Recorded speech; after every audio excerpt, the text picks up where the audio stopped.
morning, my name is Josh from CyclonesOZ, and here is your detailed forecast update nationwide for Thursday, the 15th of May 2025. A lot to crack through today. If you haven't already, please consider subscribing. We're knocking on the door of 40,000 subscribers, so if you haven't already, today is the day to do it, but let's get stuck straight into things this morning. With a low pressure system currently developing offshore from the southeast Queensland and northeast New South Wales coastline, dragging in some rainfall from central to southern Queensland as well. Plenty of rainfall and a complex couple of low pressure systems to be talking about, but let's jump into the one that's currently occurring right now. We have had some respectable rainfall accumulations along the non-sunshine coast and down onto the Gold Coast as well, where falls up to 100 millimetres have been reported over the last 24 hours, with rainfall being marginally heavier than what the forecast was suggesting. These showers are now moving south into the northeast of New South Wales, and steady to heavy rainfall is expected to be occurring across the northeast of New South Wales throughout the remainder of today before brief dry periods come in from tomorrow afternoon and into Saturday. We've also got showers out into the northern parts of New South Wales, out towards Moree, Narrabri, Coonaball, Lightning Ridge will get even. The rainfall is making it quite far inland, and then plenty of showers and the odd storm here and there extending inland through central Queensland out towards Augathella, Tambo, Jericho, Yarraka, out towards Longreach, and even as far north as Winton and up towards Huendon. There's plenty of cloud out there and a couple of good showers moving through these regions as well, with rainfall accumulations expected to be as high as 50 millimetres in this corner of Queensland. Plenty of stuff happening around Queensland, and this is extending down into the central coast of New South Wales as well, with some very heavy showers offshore from Sydney and down towards the New South Wales east coast as well. You can see outside of Jervis Bay and Wollongong there are some pretty decent falls currently occurring down there. We'll see if we can get a radar imagery coming through here, but you can see a couple of showers now streaming in from the southeast over the last couple of hours, and like I said, they are heavy in periods. Certainly got some respectable rainfall accumulations in them as we try and get a bit of a radar loop developing here, but yeah, you can see showers moving down towards the southeast here. They're slow moving. Thankfully they're located just offshore, but if we do get this rainfall located over certain areas, we will see some pretty extreme rainfall accumulations between the 20 to 80 millimetre mark over the next 24 hours. Let's jump straight into the forecast aspect though. So two complex low pressure systems is the headline for the Australian east coast throughout the next 10 days or so. The first one, like I said, located off Lismore in the northeast of New South Wales and the southeast of Queensland. This one's not expected to be the strong one, and throughout the remainder of today it is expected to drag that very heavy, locally heavy rainfall around its core further towards the south, with showers and storms expected to be wrapping around from the east into the New South Wales mid-north coast throughout this afternoon and into this evening. This low pressure system will continue to develop as we get out towards tomorrow morning and into tomorrow afternoon before it heads further out into the Tasman Sea through Friday afternoon and into early Saturday morning, and it will intensify a little bit there, but falling apart as it gets much further away from the coastline, and rainfall and impacts expected to be dragged along with it. So what that means to the New South Wales and the Queensland coastline, those showers are now dropping away from Queensland, but showers and storms still expected to be widespread through interior parts of Queensland throughout today, tomorrow and into Saturday. And in fact, we might even be seeing some heavy rainfall come down the central Queensland coastline. I'll get to that towards the end of this video though, just to keep things nice and simple for people.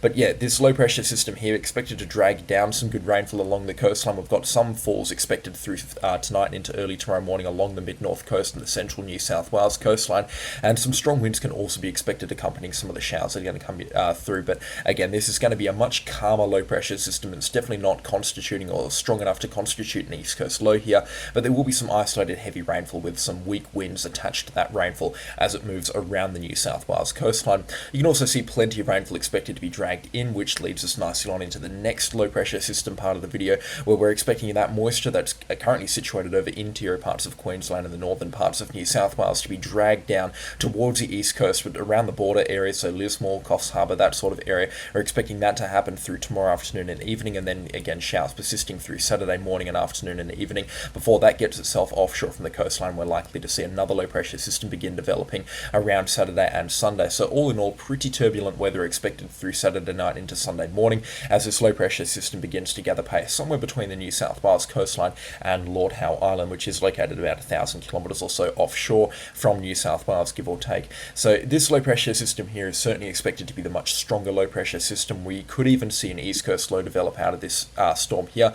It is just going to be a developing cut-off low that's going to turn into this powerful extratropical cyclonic system here, and you can see as that moves around the New South Wales coastline, the forecast has trended a little bit more north for this low pressure system, which kind of favours rainfall in kind of a bad way for New South Wales. But you can see this cut-off low pressure system probably turned east coast low at this point by Monday afternoon is expected to hover around the Newcastle and the Taree area before it heads inland and then heads back out to sea through Tuesday and into Wednesday. Tuesday. Again, east coast lows are generally long-lived systems. They fire up and then as pretty much as quickly as they fire up, they collapse in on themselves. This system here, even though it really does develop through Sunday and into Monday, it's pretty much gone by Tuesday night into Wednesday, especially heading further out into the Tasman as a very strong low pressure system, and then it looks like it's going to give New Zealand an absolute walloping as we get out towards the 23rd or the 24th of May at this point in time.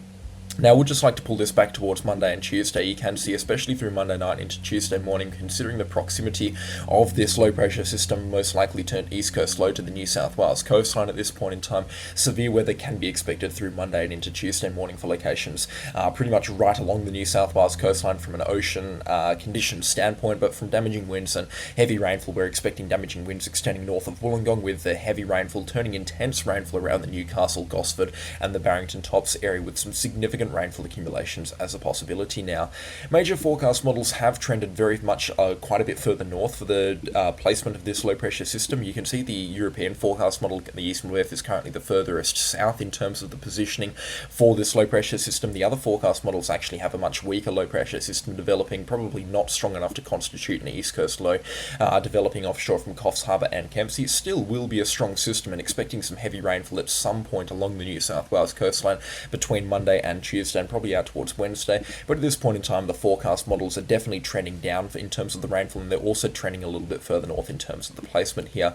But let's talk about those week-long rainfall accumulations now. We do have some pretty serious numbers that are worth mentioning over the next 7 days. So this is from Thursday the 15th of May today out to Thursday the 22nd of May, which is in a week's time. And like I said, those serious rainfall accumulations now beginning to show themselves on the rainfall forecast. Falls aren't going to be too heavy along the northeastern corner of New South Wales, between 20 and 50 or 60 millimetres expected up there. They will get a little bit heavier as you head further inland out towards central Queensland, where falls between 10 to 25 millimetres look to be widespread, and falls up to about 40 or 50 millimetres also look possible outside of Injune and Rolleston. That rainfall is definitely going to be problematic for some areas, especially in the flood impacted areas that will just run off into the river levels, and minor flooding is a possibility on just 50 millimetres of rainfall. That goes to show how wet they are out there, but I'm not expecting anything significant in the way of flooding, and there's certainly no need to be preparing for a flooding situation out in central interior parts of Queensland. Anyways, the real story for the rainfall is going to be along the New South Wales coastline. You can see falls between 80 to 200 millimetres expected south of Coffs Harbour, especially south of Port Macquarie through Forster, Newcastle, Gosford down towards Sydney, and as far south as Wollongong. Triple figure rainfall accumulations can be expected in those regions, with higher accumulations expected inland out towards the Barrington Tops, where rainfall accumulations could be as high as 300 millimetres. And again, that generally does check out, just considering the fact that the rainfall has to move up the Barrington Tops, and the clouds just release their loads over the Barrington Tops, and that's why we get some very significant rainfall accumulations there. Newcastle also expecting some healthy rainfall accumulations. This forecast model is suggesting 220 millimetres of rainfall, with widespread falls between 180 and 250 millimetres expected outside of Newcastle as well. Again, these numbers do check out. We're expecting triple figure rainfall accumulations somewhere to the 9 a.m. on Tuesday morning, and it's most likely to occur around Newcastle or Gosford. Again, with a northerly trend that these forecast models are coming through with this developing east coast low type system on Monday and Tuesday, I do believe that the rainfall could still swing a little bit further north. So for people as far north as Coffs Harbour, don't be writing off triple figure rainfall accumulations at this point in time, but it is not looking likely that they extend outside of Newcastle and Taree. Further south or further north of those locations, it doesn't look like triple figure rainfall accumulations are a possibility at this point in time. Sydney from the first system can expect up to about 40 millimetres, and then again from the second system between 40 and 60 millimetres, likely leaving them with triple figure rainfall accumulations as well. It'll be a lot drier as you get out towards the western suburbs, with the heaviest falls expected in the north and in the west.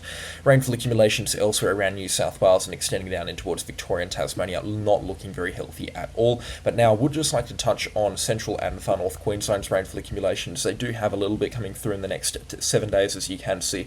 Again, the bulk of this rainfall coming through Friday afternoon and evening, expecting a bit of a coastal trough to develop along the Queensland coastline, and that could give way to some healthy rainfall accumulations here and there starting tonight across the central Queensland coastline, somewhere between Mackay down towards Rockhampton, Agnes Water, Gladstone and Bundaberg. It's just going to be feeding moisture travelling into the low pressure trough or the mid-level trough system thingy that we've got over central Queensland right now, and once that moisture does get itself around the coastline, it's going to develop into thunderstorms, and the rest will be history from there. We'll see some significant rainfall accumulations developing there. There'll be slow moving showers and thunderstorm activity. It's not the weather we see every day along the central Queensland's coastline, but it certainly could give way to some healthy rainfall accumulations in some regions, and this is about the only place in Queensland that hasn't picked up extreme rainfall accumulations in the past 8 months. So the rainfall there, I imagine, will be very welcome for a lot of people. But don't get your hopes up for anything over about 10 millimetres of rainfall, but there could be accumulations as high as 50 or even 75 millimetres around the Rockhampton, the Agnes Water and the Gladstone area, and even down towards Bundaberg and the non-Sunshine Coast as well. We could be seeing some heavier falls down there too. And again, rainfall will be at its heaviest through early tomorrow morning, slowly easing off as we tick through Friday and then into Saturday, the majority of the rainfall clearing out as the sun begins to rise.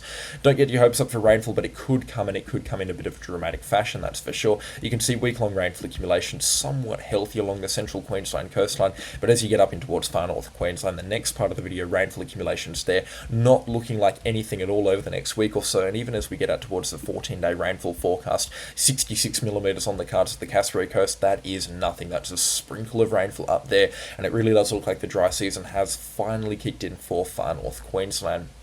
And just before I wrap this video up, we were once looking at winter weather breaking across Western Australia, and I mean, I got very excited for it, that's for sure, but it looks like the European forecast model has now jumped onto the boat that the other forecast models are on board with, and the weather doesn't break at any kind of reasonable time for the southwest of Western Australia until about the 26th or the 27th of May, and even then it doesn't look like we're going to be seeing any kind of significant cold front activity. It might just be a couple of cut-off lows dancing around the place, but it looks like we're going to have to wait until early June to see any kind of decent rain across the southwest of Western Australia. No major forecast model is calling for any kind of respectable rainfall accumulations over the next 14 days throughout the southwest of Western Australia. The GFS up to about 25 millimetres of much needed rainfall, but the European forecast model, the Icon and the Axis, not calling for pretty much anything at all to talk about over the next 14 days, which again is quite a sad picture. We desperately need the rainfall across the southwest of Western Australia. It cannot come soon enough for a lot of locations, and we are now starting to see some significant drying conditions happen, especially through the Darling Range and the Perth